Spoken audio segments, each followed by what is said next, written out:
Brazil Morocco match দেখার পরে একটা বিষয় আরও একবার ক্লিয়ার। আপনি যদি ম্যাচ জিততে চান আপনাকে দায়িত্ব নিতে হবে। আপনি যদি ম্যাচ জিততে চান আপনাকে গোছালো ফুটবল খেলতে হবে। আপনি যদি ম্যাচ জিততে চান আপনার মিডফিল্ড ডিফেন্স প্রত্যেকটা জায়গায় গোছালো ফুটবল নয় বরং দায়িত্বের সাথে সজাগ দৃষ্টি রাখতে হবে। এই প্রত্যেকটা জিনিস যেন ব্রাজিল ফুটবলের মধ্যে এখন দেখা গেলই না এক প্রকার বলা চলে। তার কারণ সূচনা লগ্ন থেকে নিয়ে আপনি যতক্ষণ মরক্কোর পায় বল দেখেছেন আপনার দিলের ভেতরে একটু দুরু করা শুরু করেছে অ্যাজ আ ব্রাজিলিয়ান ফ্যান, যে না জানি কখন তারা ঢুকে যায় মিডফিল্ড থেকে। তাদের গোছালো অ্যাটাক আপনাকে আপনি যেই দলেরই সমর্থন হন না কেন, আপনি একজন নিরপেক্ষ ভক্তকে জিজ্ঞাসা করেন তারা একবারে বলে দেবে যে মরক্কো সুপার ডুপার ফুটবল খেলেছে। বরং মরক্কো শুরুতে যেইভাবে চেপে ধরেছিল ব্রাজিলকে ওইভাবে যদি শেষ দিকে আরও একটু চেপে ধরতো তাহলে বিষয়টা বোধহয় মরক্কো নিজেদের পক্ষে নিয়ে আসতে পারত। ম্যাচের রেজাল্ট 1-1। তার মানে এই গ্রুপের মধ্যে পরবর্তী যে দুই দল রয়েছে সেই দুই দলের বিপক্ষে ব্রাজিলকেও জিততে হবে আবার মরক্কোকেও জিততে হবে। সেখানে গোল ডিফারেন্সে কে গ্রুপ চ্যাম্পিয়ন হবে সেটা তখন বলা যাবে। কিন্তু কার্লো আনচেলত্তির শিষ্যরা যে দায়িত্বহীনতার পরিচয়টা দিলেন সেটা কি আসলে ক্ষমা করা যায়? এই ধরনের ভুল, এই ধরনের মিসপাস, এই ধরনের মিসম্যানেজমেন্ট, এই ধরনের মিডফিল্ডে সমন্বয়হীনতা, এইভাবে কি বিশ্বকাপ জেতা যায়?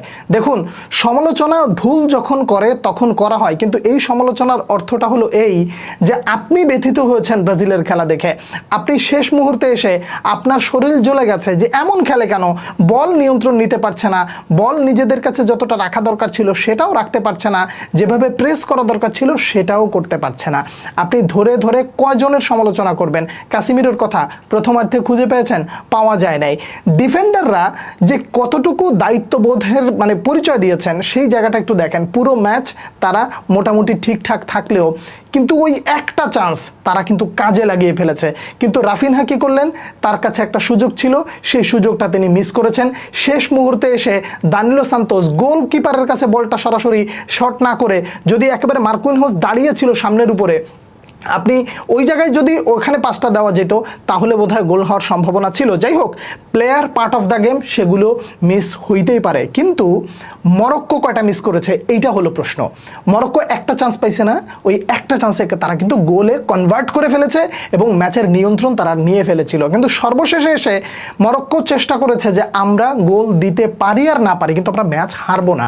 ব্রাজিলের মতো দলের বিপক্ষে থেকে আমরা 1 পয়েন্ট যদি নিয়ে যেতে পারি সেটাও আমাদের জন্য প্রাপ্তি, কারণ পরবর্তী যেই দুটো ম্যাচ আছে সেখানে যদি আমরা জিতে যেতে পারি এবং গোল ডিফারেন্সটা যদি একটু বেশি রাখতে পারি গ্রুপ চ্যাম্পিয়ন হয়ে যাওয়ার সুযোগ আছে। আর গ্রুপ চ্যাম্পিয়ন হইলে কত বড় বেনিফিট একটু চিন্তা করে দেখেন, যে আপনি এরপরে একটা বা দুইটা খেলা একটু নর্মাল পেতে পারেন বা তুলনামূলক দুর্বল প্রতিপক্ষ পেতে পারেন। কিন্তু ভুলেও যদি এই গ্রুপ থেকে কেউ গ্রুপ রানার আপ হয়ে পরের রাউন্ডে যায় তাহলে প্রথম ম্যাচটাই পড়বে একটা বড় দলের বিপক্ষে, যেটা যে কোনো দল এড়িয়ে যেতে চাইবে। কিন্তু ব্রাজিলের কাছে সেই সুযোগটা ছিল, কিন্তু তারা প্রথম ম্যাচ যেইভাবে এলোমেলো ফুটবলটা খেলেছে, এই এলোমেলো ফুটবলের পর আসলে যে 1 পয়েন্ট পাওয়াটা এক প্রকার ভাগ্যের ব্যাপার না?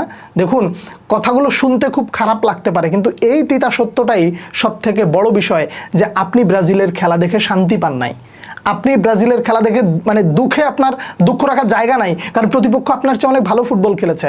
তার মানে এই ম্যাচটা থেকে একটা শিক্ষা পাওয়া গেল যে ডিফেন্ডারদেরকে কিঞ্চিত পরিমাণ চুল পরিমাণ ভুল করলে প্রতিপক্ষ আপনাকে আর ছেড়ে দেবে না। হ্যাঁ, আপনি পিচের দোষ দিতে পারেন কিংবা যেটাই হোক না কেন, আপনার কাছে সুযোগ ছিল, সেই সুযোগটা আপনি কাজে লাগাতে না পারার কারণে এই যে সাফারার হলেন আপনি। পরবর্তী রাউন্ডে যাইতে হইলে অবশ্যই ভালো খেলতে হবে, সেটা তো ঠিক আছে, কিন্তু গ্রুপ চ্যাম্পিয়ন হওয়ার জন্য যা করা দরকার এখন আপনার অপেক্ষা করতে হবে যে অন্যান্য দলগুলো কেমন রেজাল্ট করে। ব্রাজিলের সাথে তো এই শব্দগুলো যায় না, তারা তাদের মতন করে সুন্দর একটা ফুটবল খেলে যদি জয়টা উপহার দিতে পারতো তাহলে সব থেকে বেশি ভালো হতো।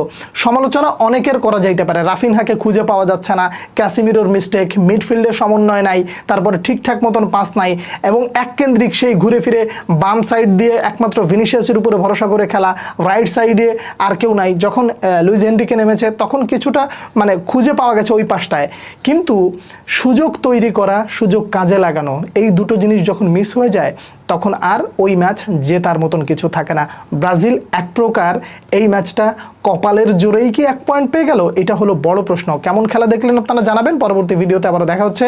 সে পর্যন্ত অনেক অনেক ভালো থাকবেন। আল্লাহ হাফেজ।